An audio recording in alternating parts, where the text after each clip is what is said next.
اچھا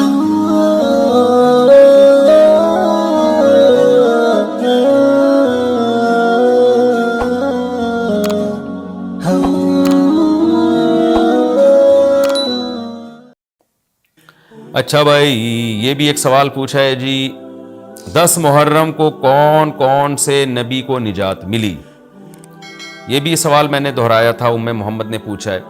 تو دیکھیں، اس بارے میں صرف ایک واقعہ مستند ہے، حضرت موسیٰ علیہ السلام کو فرعون سے نجات ملی۔ اس کے علاوہ 10 محرم کی طرف جتنے قصے منقول ہیں، ابراہیم علیہ السلام کو آگ میں ڈالا گیا، پھر آدم علیہ السلام دنیا میں آئے، یا اس دن قیامت آئے گی، یہ سب من گھڑت ہیں، ان کی کوئی حیثیت نہیں ہے، ان کو نہیں بیان کرنا چاہیے۔ یہ بھی سوال ہو گیا قیامت کیا محرم میں آئے گی؟ ایسا نہیں ہے، ہمیں نہیں پتا محرم میں آئے گی یا سفر میں آئے گی۔ سورہ طٰہٰ میں اللہ نے صاف طور پہ بتا دیا کہ اکاد اخفیہا لتجزی کل نفس بما تسعی، میں قیامت کے دن کو چھپا دوں گا۔ اللہ نے کسی کو نہیں بتایا کس دن آئے گی، وہ آئے گی تو اچانک آئے گی۔ اچانک وہی چیز ہوتی ہے جس کی ڈیٹ کا ہمیں علم نہیں ہوتا۔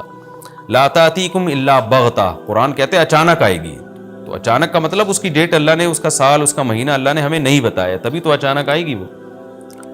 اچھا بھائی، عاشورہ کے روزے کی فضیلت جموں کشمیر سے پوچھا محمد اقبال نے، وہ میں نے آپ کے سامنے بیان کر دی۔ نبی صلی اللہ علیہ وسلم نے فرمایا 1 سال کے گناہوں کا کفارہ ہے۔ اچھا، یہ بھی اسی میں پوچھتے ہیں کہ لوگ کہ 2 دن کے روزے ضروری ہیں یا 1 دن کا بھی روزہ رکھ سکتے ہیں؟ تو بعض علماء کی رائے یہ کہ اس زمانے میں 1 روزہ بھی جائز ہے، کیونکہ نبی صلی اللہ علیہ وسلم نے یہودیوں کی مشابہت کی وجہ سے حکم دیا تھا کہ 2 ملاؤ۔ اب یہودی یہ روزہ نہیں رکھتے، جو ہمیں جہاں تک نالج ہے، تو اب چونکہ وہ رکھتے ہی نہیں ہیں، لہذا اب 1 روزہ بھی اگر کوئی رکھ لے تو بھی ٹھیک ہے، 2 اچھا ہے، نہیں رکھا جاتا تو 1 بھی رکھ لے تو بھی امید ہے انشاءاللہ ثواب ملے گا۔ اچھا، اس میں یہ بھی پوچھا ہے دسترخوان پہ، میں ابھی آ رہا ہوں، دسترخوان محرم میں وسیع کرنا کیسا ہے؟ لوگ وہ دسترخوان پہ کان لگا کے بیٹھے ہوئے ہوں گے، وہ دسترخوان کب آئے گا مارکیٹ میں؟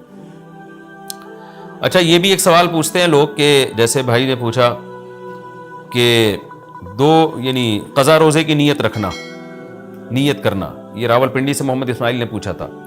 خوب سمجھ لیں، جن دنوں کا بھی کوئی فضیلت ہے نا روزہ رکھنے کی، جیسے پیر جمعرات کے روزے کی فضیلت ہے، ایام 20 کے روزے کی فضیلت ہے، اسی طرح 10 محرم کے روزے کی فضیلت ہے، اسی طرح 9 ذی الحجہ کے روزے کی فضیلت ہے، ان میں آپ قضا کی نیت نہیں کر سکتے۔ اگر قضا روزے کی نیت کی تو قضا روزے کا ثواب ملے گا، اس دن کے ثواب سے آپ محروم ہو جائیں گے۔ خوب سمجھ لیں، شوال کے 6 روزوں میں بھی ایسا ہی ہے۔ خواتین کیا کرتی ہیں، مینسز کی وجہ سے جو رمضان کے روزے چھوٹ گئے، انہوں نے کہا چلو شوال کے 6 روزے کی نیت بھی کر لو اور رمضان کی قضا روزے کی نیت بھی کر لو، تو گریوی میں دونوں کام ہو جائیں گے۔ تو ایسا نہیں ہے، ایک ہی ہوگا، یا تو قضا رکھیں یا نفل۔ اگر قضا روزے رکھے تو پھر وہ نفل کا ثواب نہیں ملے گا، نفل رکھے تو قضا کا ثواب نہیں ملے گا۔ ان روزوں میں تداخل نہیں ہوتا، نفل اور قضا روزے جمع نہیں ہو سکتے، تو اس لیے عاشورہ کے دن عاشورہ کی نیت ہی کریں، قضا پھر پہلے یا بعد میں رکھیں۔